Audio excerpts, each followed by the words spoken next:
salty. and yeah, chili also, Chili. chili and salt. じゃあ自己紹介を。 Silakan Mas. Halo, saya Fajar Abadi Ramadan Dwi Putra, lahir Jakarta 14 Maret 1985. Katanya ulang tahunnya sama-sama Einstein. Terus kegiatannya di sini kebanyakan ngulik makanan. Di sini saya ada unit lab pangan, laboratorium pangan. Kebanyakan ngulik makanan yang disukain, terus ngulik-ngulik juga beberapa bahan makanannya juga. Jadi biar lebih lengkap, nggak cuma tahu ngolahnya tapi tahu nanemnya lah kurang lebih gitu sama panennya. Dan di sini juga bertindaknya sebagai seperti Pak RT atau direktur di Gelanggang Ular Rasa, dan sambil kerja bikin patung, bikin dekorasi buat cari uangnya, sama masih menulis lagu. はい、私はファジャルです。私は88年ジャカルタ生まれです。私はここで、皆さんの面倒を見ているというのが、毎日の仕事ですけども、それ以外にも私は食料研究をやっています。食料研究とは何か、食料を作ったり、そしてその材料を自分で作ったり、そしてその材料を、その食料がどういうふうに作った人以外感じてもらうかを研究しています。それを他に私の活動として、彫刻を作ったり、アクセサリーを作ったり、それを売ってこの館の運営を、支えていますです。なるほど。日本では、藤原さんアーティストとして知られていますが、苦しみでは自分は何者だと考えています。 Mas Fajar, kalau di Jepang Mas Fajar itu dikenal sebagai seorang seniman. Mas Fajar sendiri menganggap diri Mas itu sebagai apa?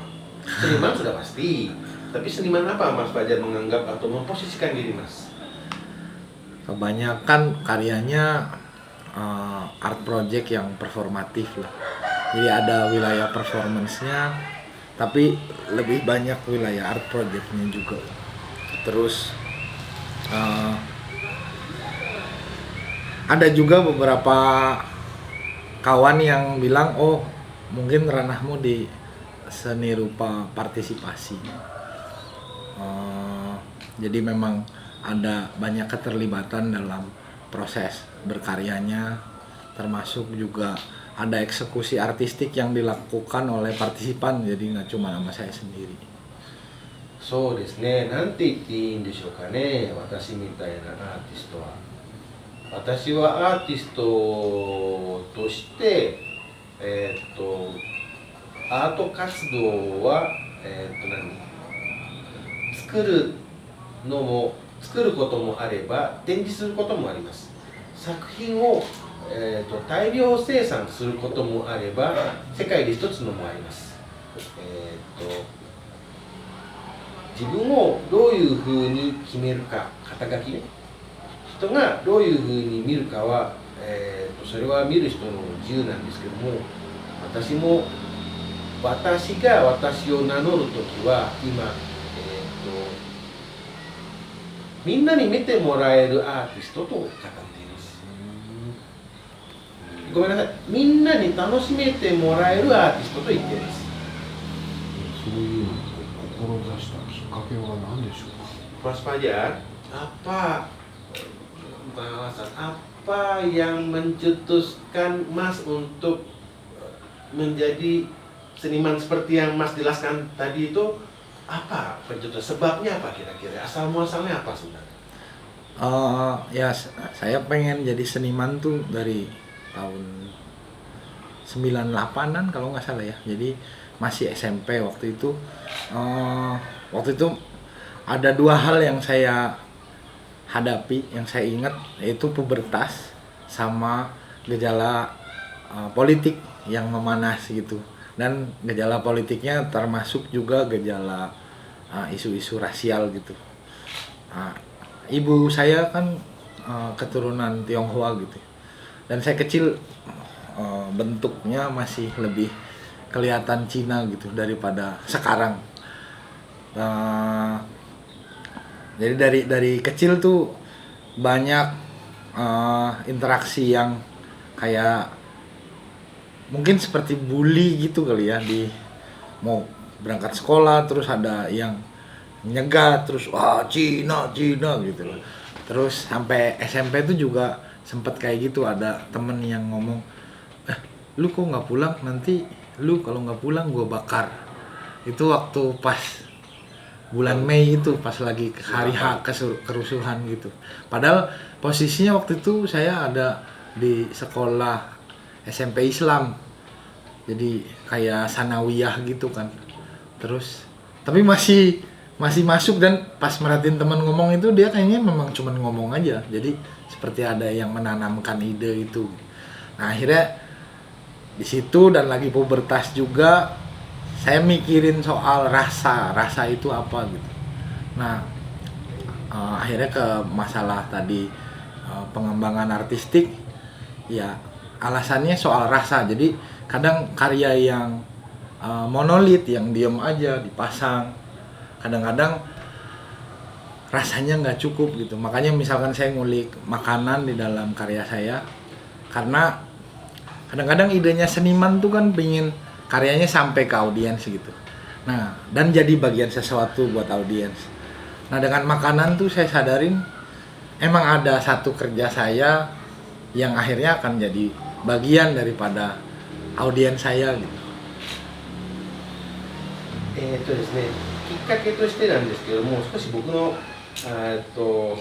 成り立ちを紹介したいと思います。私は、アートが好きになったのは子供の頃からです。1998年、私はまだ中学校の時なんですけども、その時アートに目覚めたきっかけが私に起きたんです。私はお母さんはチャイニーズの、血を継ぐ人で、純粋なインドネシアの人ではありません。それでも私は普通の学校に通ってて友達もできたんですけども、当時98年というのはインドネシアにもいろいろな出来事が起きた年でもあります。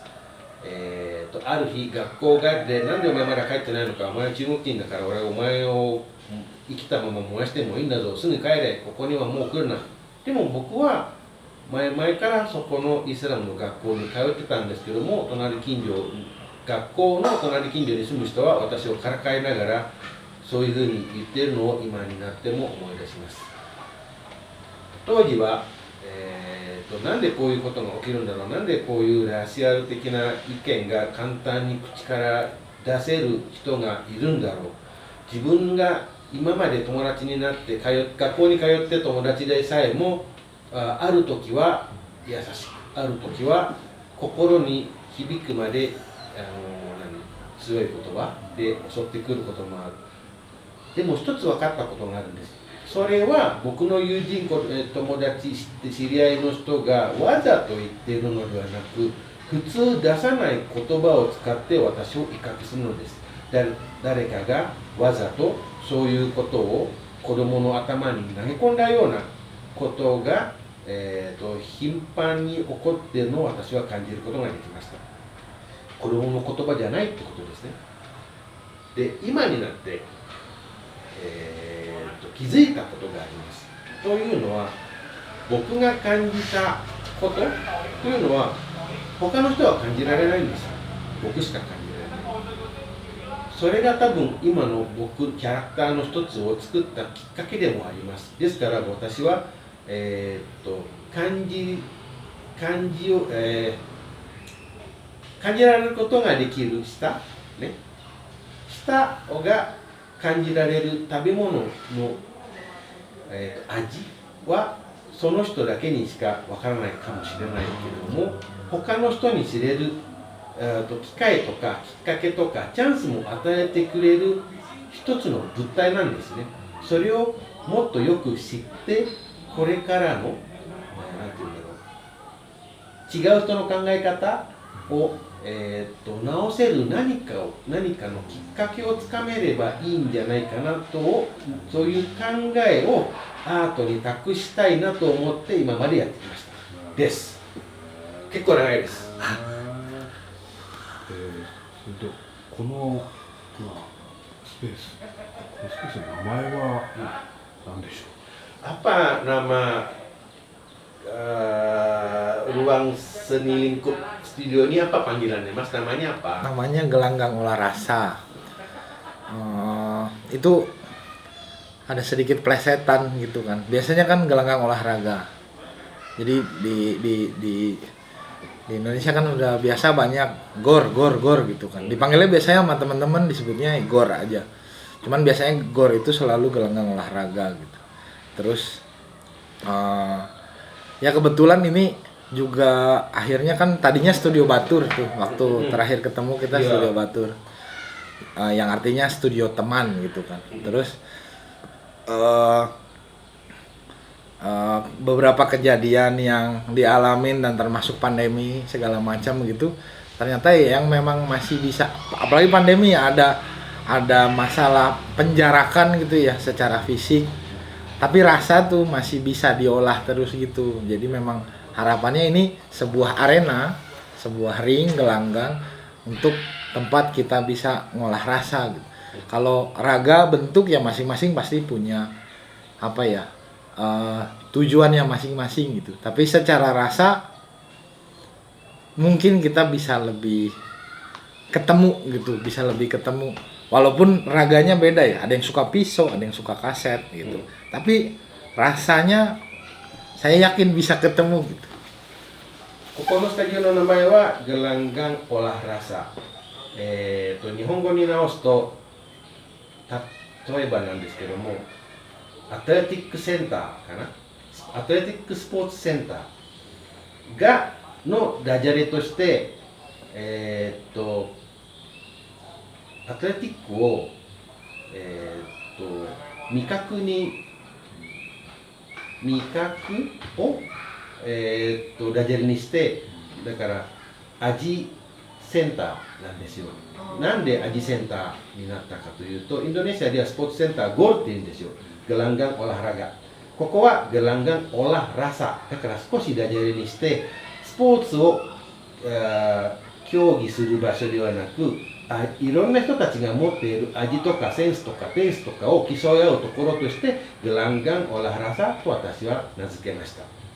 ここではいろいろな人がいろいろなアートをいろいろなテイスト、いろいろな感覚を通して作っている人が集まれる場所を目指して、ここは私たちと一緒に頑張ってきた場所です。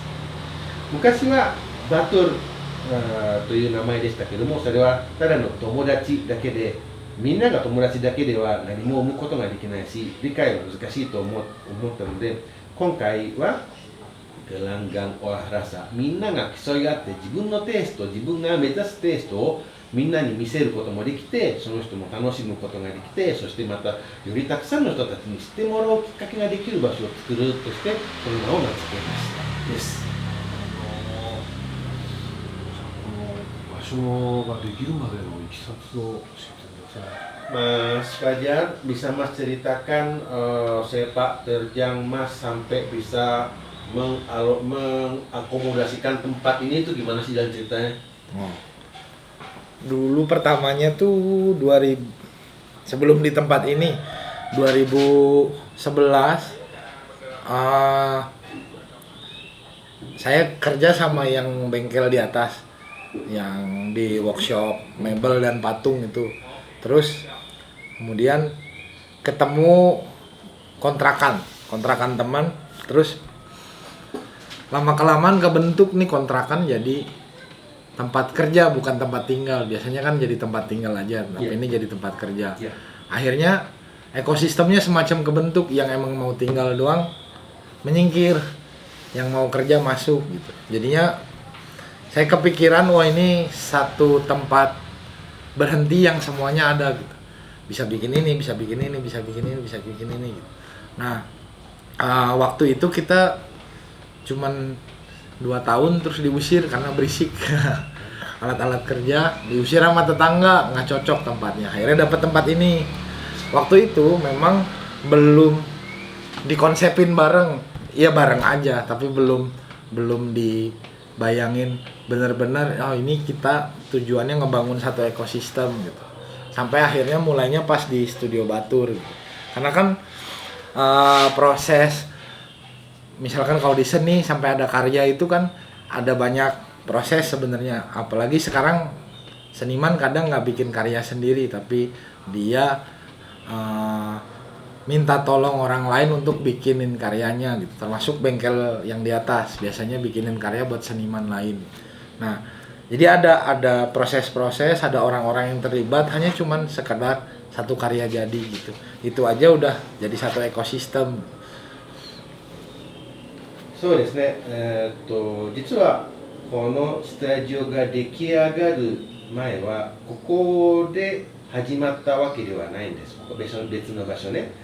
そこでは、最初は、宿を作ってそこで住む。そしてまた他の知り合いが集まって住みながら作品を作る。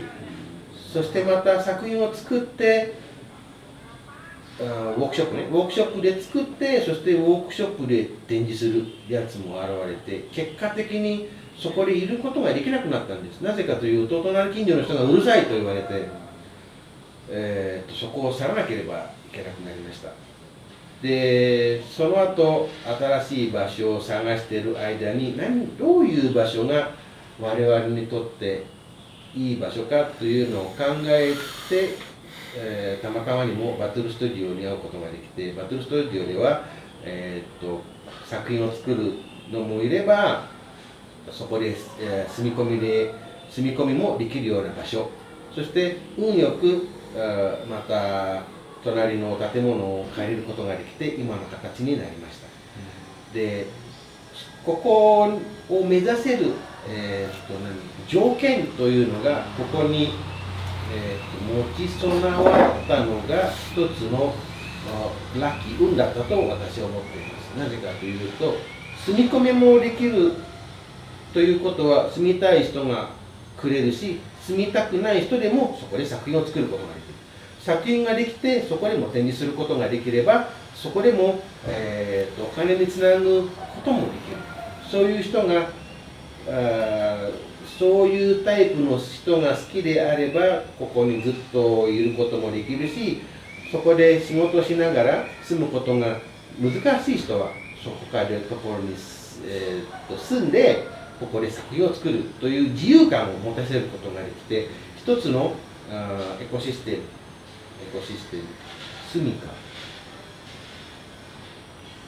環境ね、一つの環境を作ることにできて、その結果今に至って我々が活動を続けている続けられるようになったんだと私は思っていますです。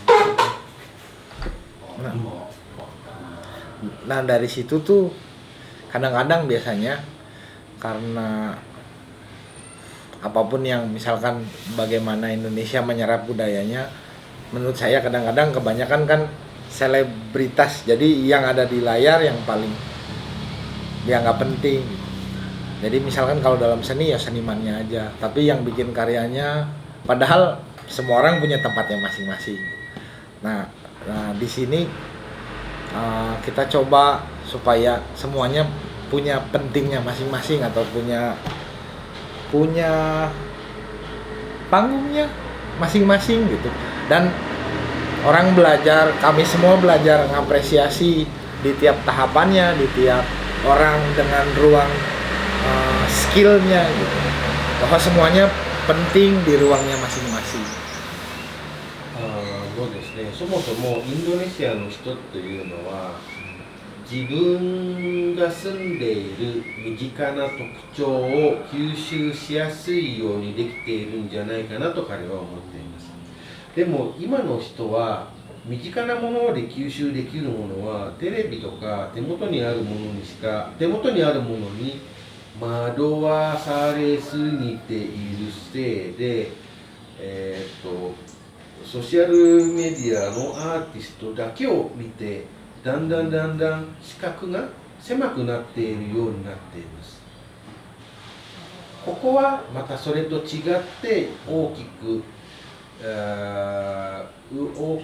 息を吸って身近にあるものを見て、そこで再現して、そして他の人にも感じてもらえる、そういうところを目指して私は頑張っています。今ここには何人ぐらいのどんな人が参加してるんでしょうか。 Kalau sekarang Mas Fajar ada berapa orang seniman yang terlibat atau tinggal atau berkarya di sini? Di sini sebenarnya lebih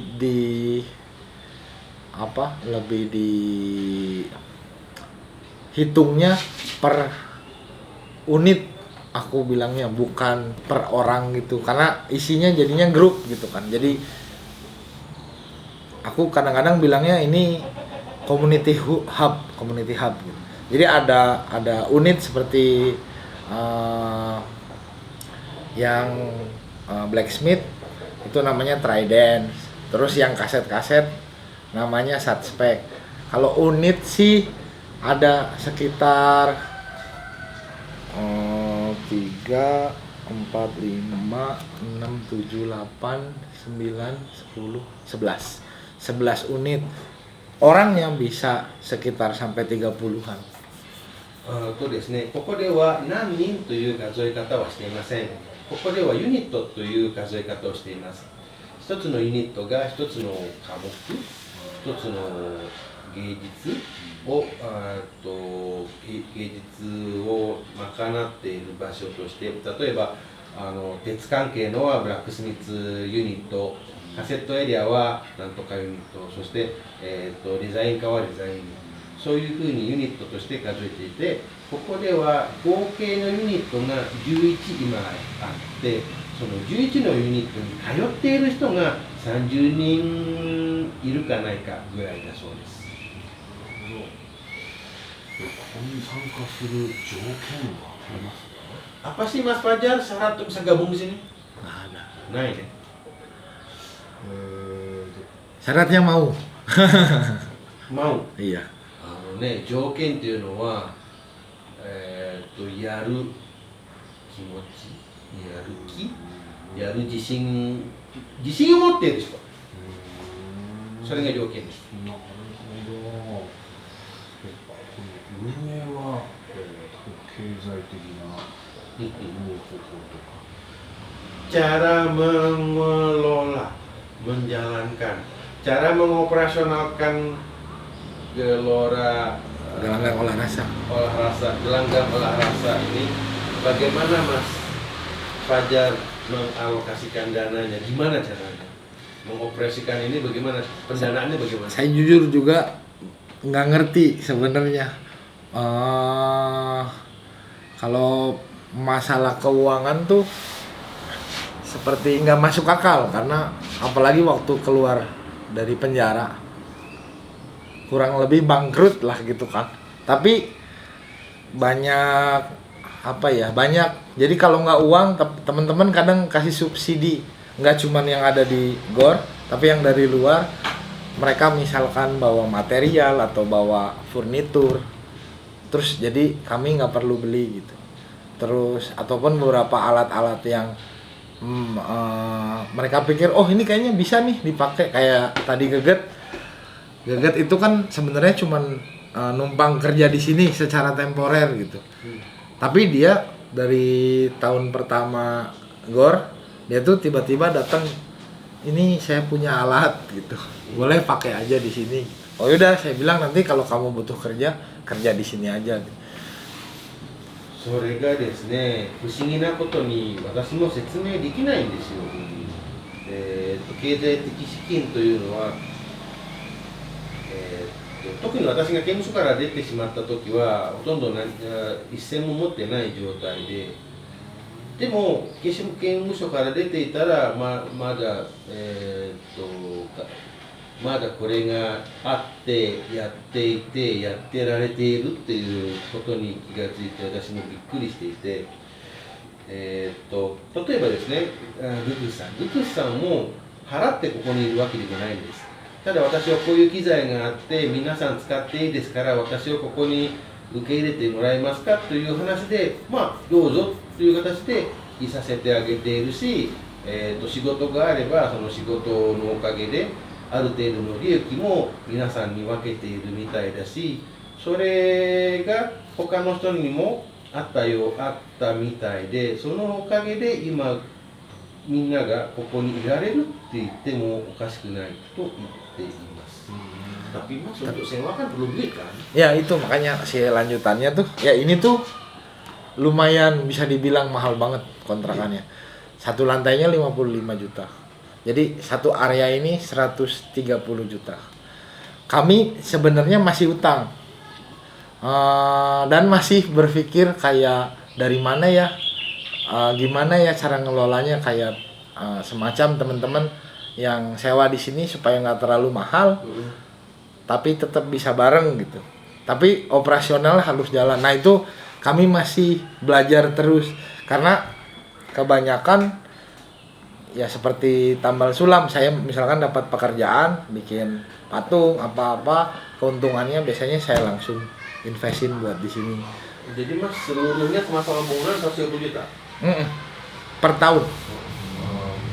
で、不思議と思われるんですけども、これってレンタルじゃないですかって僕聞いたんで答えてくれたんですけど、そうですよ、これレンタルですから資金もいらないわけがないんですよね。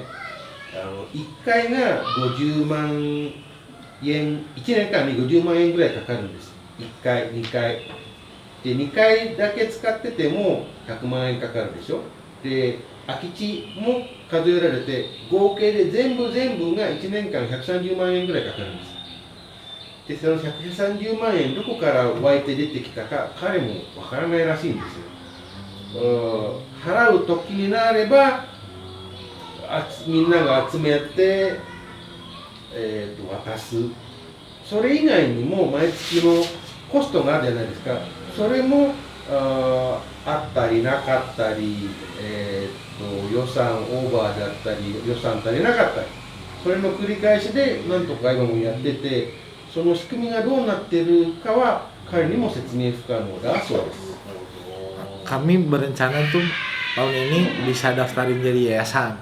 Paling enggak ada satu backupan secara legal bisa punya funding kan kalau atas nama yayasan. Yeah. Terus tapi kami tetap pengen lebih banyak bisa hidupnya dari produk bukan dari funding gitu. Makanya Lapangan dalam beberapa bulan ke depan ini sebenarnya lagi renovasi. Dia yang akan paling banyak jadi core untuk cari uangnya, jualan produk makanan. Sama satu lagi workshop, jadi jualan workshop. Orang kesini belajar sesuatu dan kamar yang dipakai itu juga salah satu usaha kita cari uang, dibuat B&B-an gitu. Untuk seperti guest house ya? Seperti guest house atau kayak rental studio kecil, makanya dibuatnya loft bed, bisa kerja sedikit di bawah. で、今私は安定した資金を調達できて今まで以上に楽じゃないや予測がつけるような環境を目指すためにこれからファンデーション、正式なファンデーションを提出するのを考えています。ファンデーションができればいろいろからのドナーだとか資金を与えてくれる人もいるので、それだけここに通っているメンバーが楽になれたらいいなと思っています。でもあくまでもそういうのを頼ってこれを持続続けていくつもりは私はそもそも持っていないそうです。それのせいでできる限り何かを売ったり何か我々ができることで収入を得られるためにこういうキッチンだとか、食料研究だとか2階のウォークショップだとかをそしてゲストハウスも今作っててそういうところから収入を得て、このスタジオを長続きさせていく取り組みをしていきたいと思っています。このような場を、作る、非常に奇跡的な素晴らしい場だと思うんですが、こういう場を、作れるようになった何か参考にしたものがあるんでしょうか。Tentunya kan Mas banyak jerih payah yang Mas Fajar telah lalui dalam merintis tempat ini. Apa Mas mendapatkan inspirasi ini di tempat lain? Atau memang tiba-tiba muncul di dalam benak Mas saja? Pasti ada dari tempat lain. Film Three Idiots juga termasuk yang menginspirasi. Terus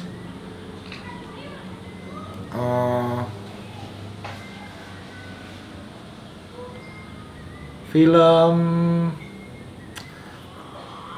Dr. Patch Adam. Jadi pun secara kekaryaan saya berpikir bahwa saya mikir ada seperti mana duluan ayam sama telur, kan selalu gitu ya, dan itu perdebatan yang panjang. Nah saya mikir mana duluan ruang sama orang menciptakan ruang atau ruang menciptakan orang gitu. Tapi di luar masalah siapa yang duluan, teknisnya ya manusia bisa menciptakan ruang dan ruangnya itu bisa menciptakan manusia gitu. Jadi saya pikir ya ruang itu sepenting itu. Kalau misalnya kita punya ruang yang sehat buat kerja, buat berteman, ya itu yang hidup di dalamnya bisa sehat gitu. Mungkin juga makanya orang berusaha bikin negaranya sehat kayak gitu supaya di dalamnya warganya sehat gitu. まあもちろんいろいろなところから私はインスピレーションをもらってここを築けたと思います。例えばインスピレーションとして「スリー・イディオ」っていう映画があるじゃないですか。スリー・イディオット。はい。はいはい。そしてパッチ・アダム、はい。そういう映画から私は参考を取っているかと思っています。でも最近考え事をするようになりました。その考え事はこの世界は卵が最初にできてそれとも鶏が最初にできたのか、なぜこれが僕の頭から抜けないかというのはこのスタジオも一緒なんです。最初にスタジオをがっちり作って人を呼ぶのか、それとも人が最初にがっちり通い出して場所が必要になるのか、どっちもどっちじゃないですか。彼が、答えに気づき出したのはどっちでもいいんだそうですね。でも確かなのは片方が必ず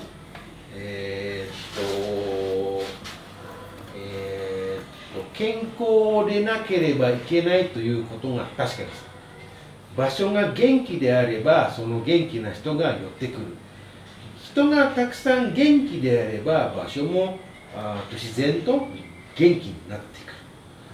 片方が、まずかったり病気だったり悪い場合は全部が悪くなってしまう。だから彼はどっちかを優先して良くすれば片方場所それとも人が自然に良くなる。それを信じて今まで頑張ってこれたんじゃないかなと今最近になって感じるようになったって言ってます。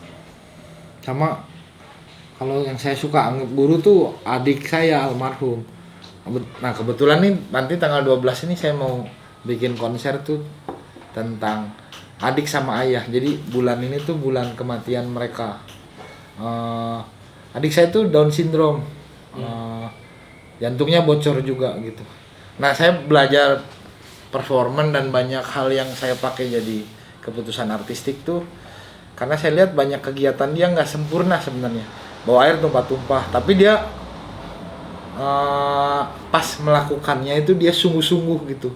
Sampai ayah tuh suatu hari pulang kerja bilang kalau dia pulang kerja semua capeknya hilang. Saya waktu itu mikirin gimana bisa hilang gitu, padahal bawa air tumpah-tumpah. Tapi memang maksudnya rasanya muncul banget gitu. Dia beneran bawa air tuh seikhlas itu gitu. Dan itu bisa nyampe gitu ke bapaknya.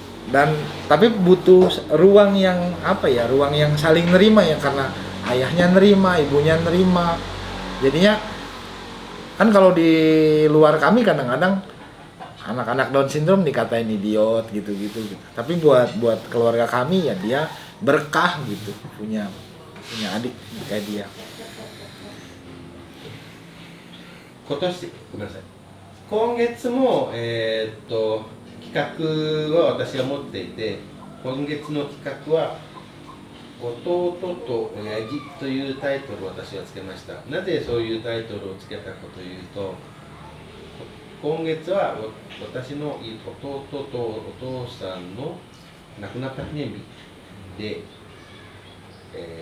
私のキャラクターを作ったのに影響が多かった弟、そして自分を育ててくれたお父さんに対しての恩と感謝の形を込めて、私の弟はダウンシンドローム症で何をやっても露示する人でしたけども、彼に言わせれば全部が、命がけで全部が一生懸命だったんです。水を1カップ取るのでさえも命がけで、力がいる作業だったんです。でもその作業をコップに入れた水でさえもこぼしながら何もやっても完璧ではない存在だったんです。でもお父さんは疲れた時、仕事で疲れて家に帰ってもそういう路地をしている弟を見て、あなたのそういう努力を見ていると一日中の疲れが吹っ飛ぶんだよね、なぜかっていうのがとても不思議に思ったそうです。そういう環境を持っている家族だから、たとえパーフェクトでもない家族メンバーがいてもみんなが受け入れられて、そのパーフェクトでない人を見ている人に力をくれる、そういう環境を作るのに私はこれからも力を入れていたいと思っていますです。まあありますね。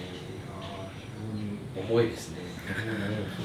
ada apa dulu juga sebenarnya dikasih tahu teman cara berpikir kamu kayak ini, dikasih tahu ada bapak pemikir ekonomi itu ada E.F. Schumacher, kalimatnya tuh small is beautiful, terus diterjemahin sama dulu guru dari sekolah di Seni Rupa ITB, kecil itu mungil gitu.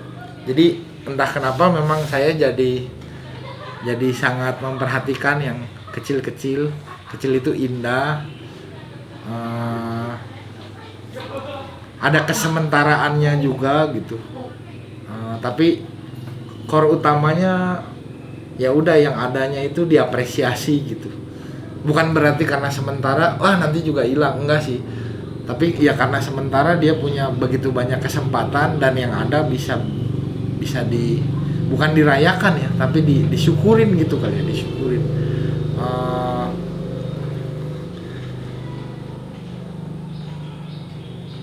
Ya kurang lebih kayak gitu. Mungkin misalkan kan Kado Wakisan pernah ngelihat karya yang di Sunsower juga, yang angkot tuh juga kayak gitu, karyanya cuma nepuk tanganin dan terima kasihin orang yang udah naik angkot gitu. Jadi emang kecil-kecil aja gitu, mungil-mungil kecil-kecil. 私が美術学校に通っていた頃、招待された経済学部の先生が授業をしてくれたことがあったんです。美術にも経済を少しはかじらないといけない授業があったので、その人がたまたま世界的に有名な島川先生だったんですね。その人の言葉は最初に言ったのは、スモール is beautiful 小さいのはとても美しい。でもなぜかその付き添いの先生の言葉が小さいは美しいではなくて小さいは、小さいは細かいと、通訳したんですね。で彼的の解釈はまあとにかく小さいは小さいではなく小さいながらにして意味を持っているしその意味も人それぞれなんだ。たとえ小さくてもないんではないんです。あるんです。だからそれも私の作品にも影響を持ってきたらしくて私の作品は大きなものを避けて小さいものばかりです。例えば一番簡単なものはパブリックトランスポーテーションなんていうんだろう交通機関に乗った人に対して車とか降りたら拍手してあげる。たった少しのお金しか払ってないのになんでたくさん払ってくれたような気持ちを払ってくれたようにしてあげなくちゃいけないのか。それも一つの恩だから少しがあるから大きくなれる。それを、その人たちにも感謝として与えてあげたいし営業側からしても小さいのを受け取っているから小さいんではない小さいのがあるからたくさん小さいのがあるから大きいのを支えられるんだよっていうのをみんなに知ってほしいからそういう作品が主な私のメインです。Makanya pertanyaan yang masih sampai sekarang dipertanyain dan terus masih dicari gitu, agak kayak bermain dengan kata juga, how to make an art works. Biasanya kan ya kalau di bahasa Inggris selalu bilangnya artwork gitu kan. Tapi ini how to make an art works. Jadi bagaimana membuat seni bekerja gitu. Karena apalagi kalau kayak di Indonesia gitu kan, seni itu eksklusif ya, maksudnya terpisah banget sama kehidupan gitu kan. Wah seni gitu. Dan dia jadi nggak bekerja, cuman mungkin bekerja sebagian buat yang elit gitu-gitu. Tapi ya makanya saya mencoba menelusuri itu gimana caranya bikin seni bekerja gitu. Bisa kepake orang, dirasain orang kayak gitu. 私の中で、常に戦っている受け入れられないものがあります。一般的にアートっていうのはアートワークと英語で言うじゃないですか。アート作品ですよね。私は違和感を持っています。アートって払える人たちだけに楽しめられるっていうのはおかしくないって感じられています。だから私はアートウォークっていうのはなぜか嫌いです。私はウォークアート、働いてくれるアートというのがとても感謝しているし、それにも、ものすごい力を持っているような気がしてやまないのです。我々、金銭に余裕のない人はアートを味わうことができない、そういう世の中は私は嫌いです。アートがあってこそみんな楽しめられるし、アートのおかげで何かしらが心が癒される、そういうアートを目指す人たちに恵まれたいなと私は思っていま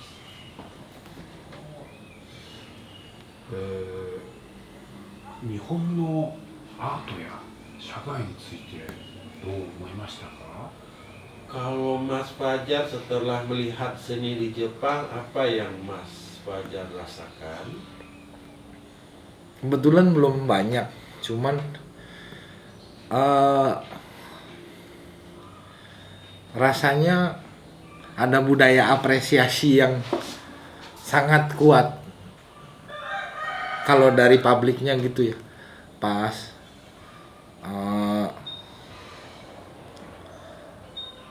orang pas nanyain itu lebih beneran nanyain, bukan karena networking gitu, tapi karena nanyain dia pengen tahu apa yang dipikirin dari karyanya kayak gitu-gitu. Tapi kebetulan emang belum banyak yang saya lihat secara seni rupa gitu. Kalau dari teman-teman yang kenal, teman-teman yang orang Jepang, ya rasanya apresiasi sama teguh, apa ya, bahasanya kayaknya teguh deh kalau udah ini tuh gitu, ini tuh tidak pantang penting. mundur, Iya. tidak pantang patah. Iya, kayak gitu.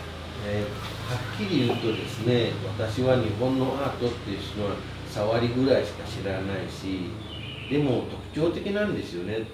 日本のアート、日本に関わるアート、日本の人たちが楽しめるアートっていうのには、特徴があるんですよ、インドネシアに比べて。日本のアートの特徴というのは何であっても、その見てる人の心を動かせたり、感動が溢れ出ているところを実際に目にすることができるという作品とか作者を私は見てきました。で、インドネシアでは違うんですね。ここでは作品を見るというのは、ただ作品を楽しみに行くとか、そういうのではなく、ただそういう展示会でネットウォーキングを広げたいために、私はアートが好きですよというアピールしているやからしか私は見たことはありません。純粋に楽しみに来てくれる、純粋に、これ何かに活用できないかな、それとも自分とそれとそのそばにいる人たちの、気持ちを明るくさせてもらったからありがとうって本当に心から言ってくれる人っていうのはまだまだインドネシアは遠いですねっていうのを私は感じ取ることができましただそうです。Sorry. 今アートコレクティブが世界的に注目されていますが、アートコレクティブについてどうお考えですか？ Kalau Mas Fajar kan sekarang ini kan di dunia sedang hangat dibicarakan tentang art kolektif. Kalau Mas Fajar sendiri apa tanggapan tentang art kolektif itu gabungan seni mana? Gabungan seni. Kolektif itu saya pikir ya karena kebutuhan akan ekosistem aja, saya pikir. Apapun alasannya kan kolektif bisa karena pengen bayar kontrakan bareng gitu karena kontrakannya mahal gitu. Tapi paling nggak yang bagusnya adalah orang jadi semakin menyadari bahwa dia butuh orang lain dan dia mesti juga bekerja keras untuk maksudnya gini, gimana bilangnya, dia butuh orang lain dan orang lain butuh dia juga gitu. Jadi kita emang udah ditakdirin bareng-bareng kerjanya gitu. Dan ini juga jadi lebih make sense karena emang nggak cuman sendirian ngejalaninnya, tapi bareng-bareng. 多分世界で注目されているアートコレクティブの理由はただ単に、みんな一つの場所で活動しているから安いだけがきっかけだと私は見ています。でもそういうアートコレクティブって本当の意味でアートコレクティブとはまだ遠いんじゃないかなと彼は見ています。本物のアートコレクティブというのはただ経済的な面で見るんではなくて、本当に人が必要だからみんな一つの場所に集まって、エコシステム一つの世界をそこで作っている。私は誰々さんの力がいります。そしてその人もその他の人の誰々たちの、意見が必要です。誰々さんたちの、サポートも必要です。そういう循環しているエリアこそ、循環している場所こそがアートコレクティブの塊、エコシステムじゃないんですかって彼は言います。なんか質問ありますか？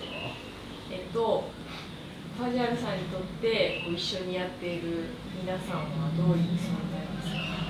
bagi Mas Fajar, rekan-rekan lain yang bergabung di sini mereka itu sebenarnya apanya Mas Fajar? Mas Fajar nganggap mereka itu apa sebenarnya? Rekan kah, sahabat kah, orang nyewa kah, apa? Rasanya mah teman itu selalu seperti keluarga buat saya rasanya. Ya kayak gitu aja, rasanya udah kayak keluarga. そうですね。一目会って友達だけども、作業をし始めたら家族になってた。それだけです。 Rasanya kayak nakama, うん。 One Piece. あー Nakama. あとじゃあ誰に向けてか、ちょっともし誰かに向けてメッセージとかこう外に向けて伝えたいこととか何かあればぜひ聞いてみたいです。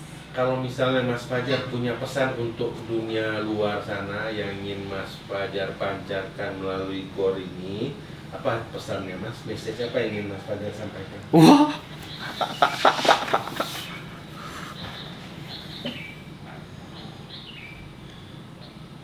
Ya, mungkin kita memang perlu belajar lagi dan nggak bosan-bosan belajar lagi gimana caranya bisa bersama gitu. Maksudnya makin hari kesini banyak perkembangan konsep, banyak perkembangan pemikiran, kayak kita lebih gampang untuk tidak bersama sebenarnya gitu. Karena wah anti beda. Saya pun nggak tahu gimana caranya gitu. Cuman kayaknya ya mungkin kita sekarang saatnya berusaha belajar lagi gimana caranya supaya bisa bersama gitu. そうですね。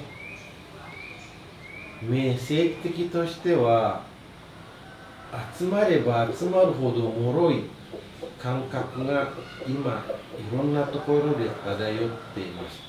私は嫌い、あなたと解散する、もう俺は強くなったから独り立ちする、そういう環境ではなく、みんなで、手をつかみ合って引っ張ってあげられたら、また他の人を引っ張れられるような人になろうよという、ちょっと間違ってたかもしれないけど、そういうイメージです。すみません、1個戻っちゃうんですけど、家族っていうのはこう日本だと何て言うんですか、家族って聞いた時にすごいいいイメージ、あったかいイメージを持つ人もいれば、ちょっとこうあんまり何て言うんですか、それこそもうお父さんとお母さんとは会いませんとか、おじいちゃんおばあちゃん一人で暮らしてますみたいな、そういうイメージもあるんですけど、アジャールさんにとって家族っていうのはどういうものですか？ Mas Fajar, ini mungkin agak balik sedikit nih ceritanya kan. Kalau di orang Jepang ini agak susah kalau misalnya kita bicara ini keluarga gitu kan. Dalam pandangan mereka tuh ada keluarga, ada mama, bapak, adik, saya. Tapi untuk orang yang sebangsa mereka ada juga yang beranggapan keluarga itu cuma saya dan kakek dan nenek. Ada juga mungkin di antara mereka bilang, saya nggak punya keluarga ya saya, karena saya memang dari lahir juga sampai besar juga sendiri, nggak ada keluarga. Maksudnya nggak ada keluarga yang gini loh Mas, memang sama tidak open, jadi dia nggak nampak lagi walaupun ada keluarga, tapi dia nggak ada lagi kesan keluarga yang membesarkan dia. Kalau Mas Fajar berbicara keluarga seperti apa yang Mas Fajar maksudkan? Nah, kebetulan ayah ibu saya tuh lahir di generasi yang anaknya banyak kan. Ibu saya punya saudara tuh totalnya berarti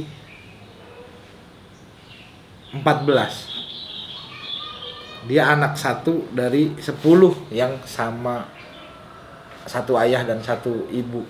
Bapak saya itu nggak tahu berapa, tapi yang jelas bapaknya dia itu punya istri 8. Bapaknya dia punya istri 8. Terus kadang memang kalau pas ngomonginnya keluarga besar yang ada hubungannya darah nya gitu, rasanya terlalu banyak formalitas juga kadang-kadang. Yang ini karena harus keluarga, tapi yang saya maksud keluarga tuh karena ada rasa dekat, dan rasanya yang saya rasain di keluarga paling kecil itu kayak ayah, ibu, sama adik saya. Ada abang sih, walaupun saya sering berantem tuh sama abang saya tuh. Nah, teman-teman ini rasanya sedekat itu, si radiusnya gitu, rasanya sedekat itu karena emang kita banyak berbagi rasa, banyak berbagi ruang, banyak berbagi banyak hal gitu, dan saling kadang-kadang saling curang, kadang-kadang saling bantu gitu, dan jadi kenal gitu karena kehidupan sehari-harinya bersama kan kayak gini gitu, bersama makan bareng segala macam. Jadi kebentuknya bukan cuman kayak partner karyawan gitu, karena tinggal bareng, makan bareng, jadi tahu jeleknya, tahu bagusnya juga gitu ya, rasanya jadi keluarga. そうですね、説明難しいんですけども、私の家族のことを紹介しますね。私のお母さんは13人兄弟です。大きな家族で、僕のお父さんの家族はもっと複雑で、お母さんだけでも8人いて、家族を僕数えたことはないです。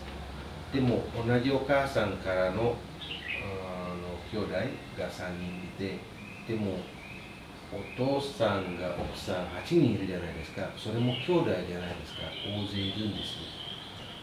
でもそういった大勢の家族を一つにまとめて家族というのも、私はそれじゃない気がします。私は家族っていうのは、私と一緒に住んでて、一緒に食卓を囲んで、その家族メンバーが作ってくれた食べ物を一緒に楽しんでくれたり、いろんな経験を話してくれたり、そして聞いてくれたり、その間、そ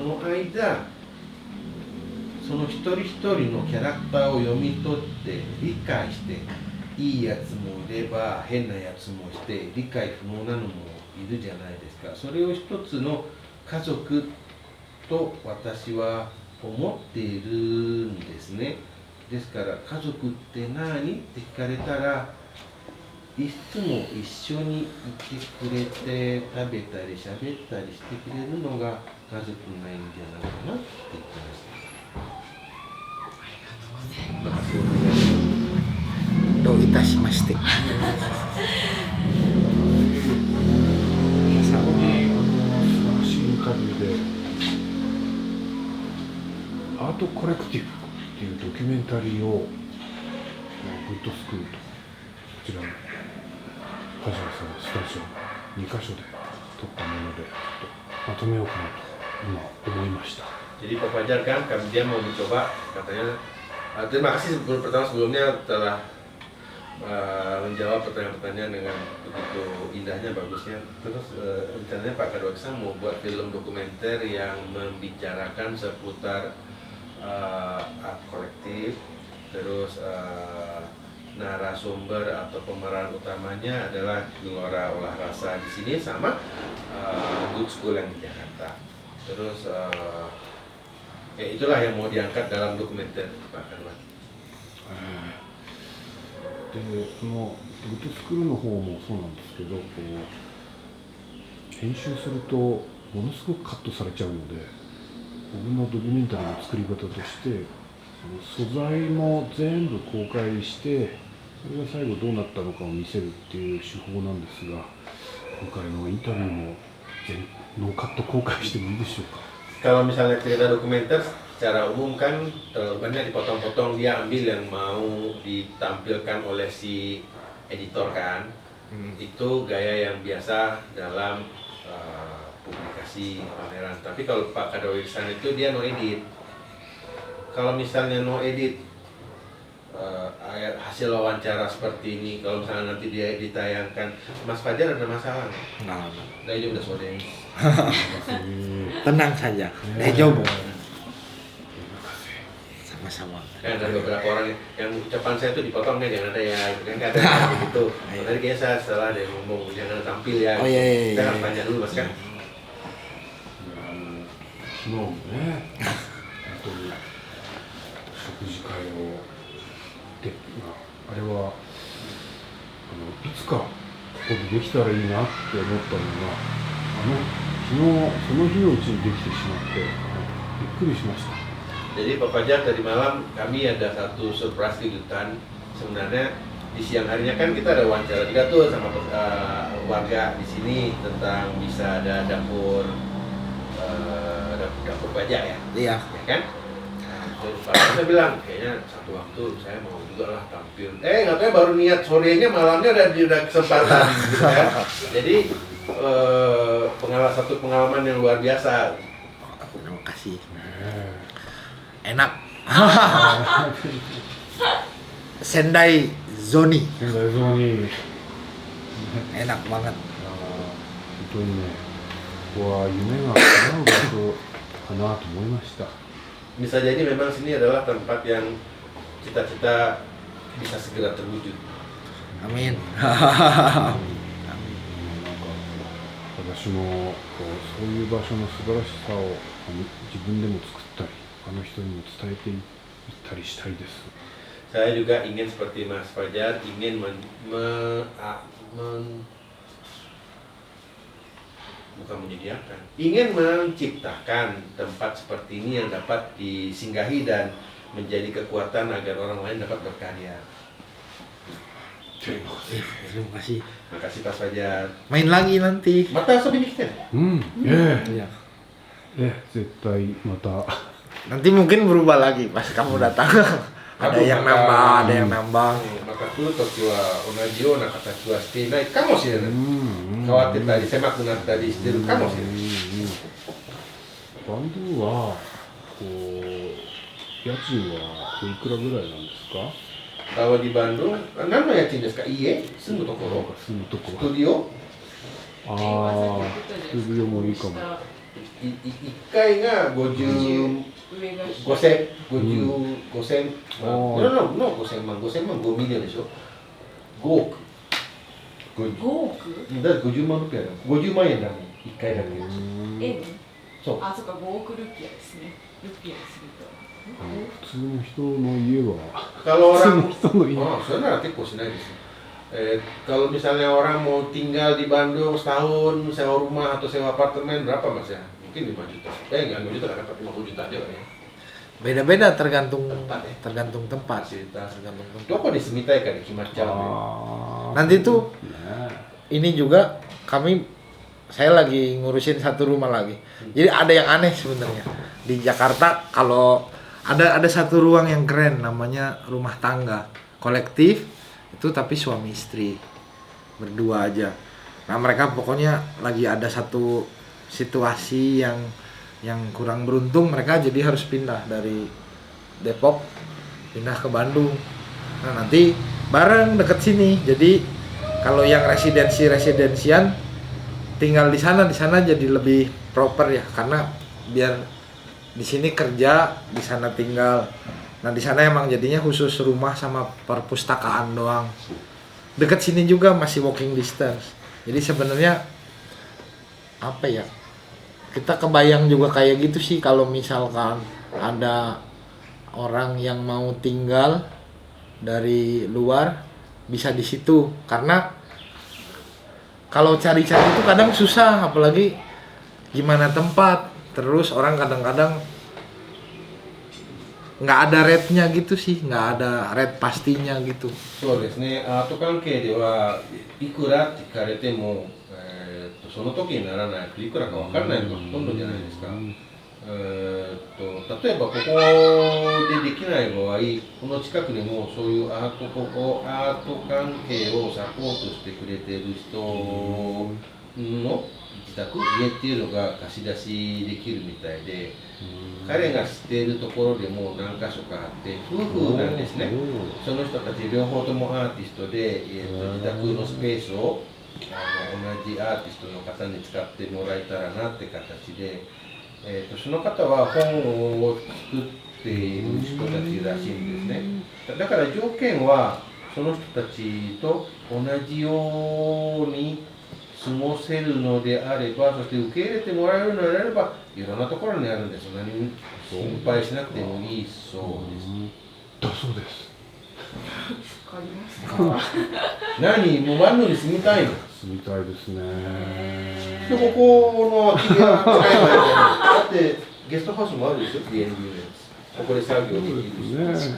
ゲストハウスに住めばマンションとかも、僕も今、メダルのマンションに住んでて分かったことがあるんですけども、大手カンパニーのマンションっていうのがインドネシアにあって、1ヶ月で、今僕が使ってる2ルーム、1キッチン、1バスルーム、2LDK か。それが450万ルピアで、水と電気を足すと550万ルピアぐらい、だから日本円で5万ぐらい。で、ガードマン、エレベーター、オートマチックにお湯も出るし、